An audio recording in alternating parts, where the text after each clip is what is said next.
She was 5 months old when she vanished from her crib. I need the police. My baby's been kidnapped. Alright, Nancy, calm down. Okay. Alright, take a deep breath. What do you mean your baby's been kidnapped? I just got up to wake my son up. My garage door was wide open. My house and my door was wide open and my baby's gone out of the room. The kidnapping opened the eyes of a nation, but the wiretapping at the parents' house froze everyone's blood. This is what reportedly was said. Marlene, they report you saying, the baby's dead and buried. It was found because you did it. The baby's dead. No matter what you say, you just did it. And then they have another one of you later saying, a month later saying, I wish I hadn't harmed her. However, a job poorly done when tapping the house phones would end up turning this case into one of the most terrible mysteries in the criminal history of the United States. All I can make of it is that the authorities had a very vivid imagination, and maybe from their years of dealing with less than desirable people, this is the scenario they came up with, or maybe they just watched too many police shows. On November 24, 1997, the Aisenbergs' lives changed forever. Little sweet Sabrina disappeared from her crib. No one knew where she was, and despair engulfed her parents. I just got up to wake my son up. My garage door was wide open. My house and my door was wide open and my baby's gone out of the room. How old is your baby? My baby is 5 months old. Oh God, help me. The kitchen door was open, as well as the garage door. Plus, the alarm wasn't on, and the house dog never barked. The crime scene was very strange, and the police suspected from the beginning that something was off with the parents of the little girl, Marlene and Sabrina Aisenberg. Tonight, we came here to pray for Sabrina. Tomorrow, we want to talk to the person who has Sabrina. Thank you for coming here to be with us.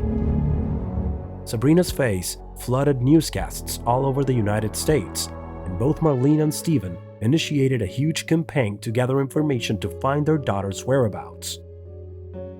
This was every parent's worst nightmare. You know, over the last couple of decades, we've had lots of cases where babies went missing. Unfortunately, most of those cases are resolved, and unfortunately, in most of those cases, the baby turns out to be We just don't know here. This case was a mystery in 1997, and it's just as big a mystery today. The world came crashing down on them, and they didn't know what to do.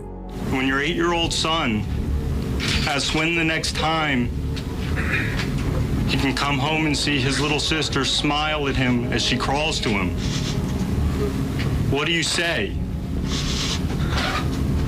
When your loving wife wonders aloud, how could this happen to us? How do you give her the strength and the hope for the future? But of course, their tears and despair didn't convince the police. The Aisenbergs' story wasn't very credible, and so they immediately became the object of suspicion. I think because of their story, because of statistics weighing heavily against the Aisenbergs, police, like me, raised their tentacles. It didn't fit together. All of that didn't make sense at first blush.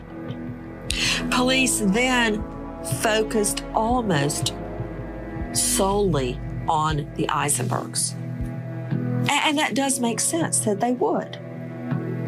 They went to a grand jury where, in the matter of their missing 5-month-old girl, Sabrina, they both pled the Fifth Amendment. They invoked their right to remain silent as the grand jury investigated the disappearance of baby Sabrina. The case showed no light at all. There were no clues as to Sabrina's whereabouts, and no one really seemed to know anything about it. The decision at the time was to tap the phones at the Aisenbergs' home to see if they could find out anything. However, there was only one problem, a big one for the police. They got a warrant, as they should have, to put in a wiretap in the Aisenberg home. Now, the wiretap existed in the bedroom, the Aisenbergs' bedroom, and their kitchen, where police rightfully believed that most conversations would take place. From that point on, the case went right down the tubes because apparently on the wiretap were two rookies that had never done wiretaps before. So as the police built their case on the wiretaps, what they said they could hear, nobody else could hear that. You couldn't understand anything.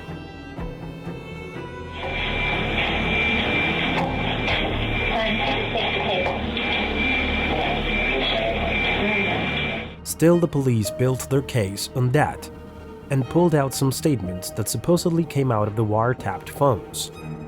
Marlene, they report you saying, the baby's buried, it was found because you did it. The baby's no matter what you say, you just did it. Both Marlene and Stephen were charged with obstruction and concealment of information in their daughter's case, but neither was convicted on those charges. As for Sabrina, 25 years have passed and the case is still unresolved. Her whereabouts still a mystery. The Aisenbergs have done their best to keep the search going and are hopeful that their little girl will turn up. In fact, from time to time they release images of what she would look like now in her late 30s through software that shows the development of a person over time. 25 now, and you know, we've been married 36 years, and you know, it's like our family is still whole and together waiting for her to come home. And that's what we want, you know, more than anything. The truth is that the case of Sabrina Aisenberg was one of the most talked about child disappearances at the time, until several years later when Madeleine McCann's case occurred. The incredible thing is that so far, none of them have been solved.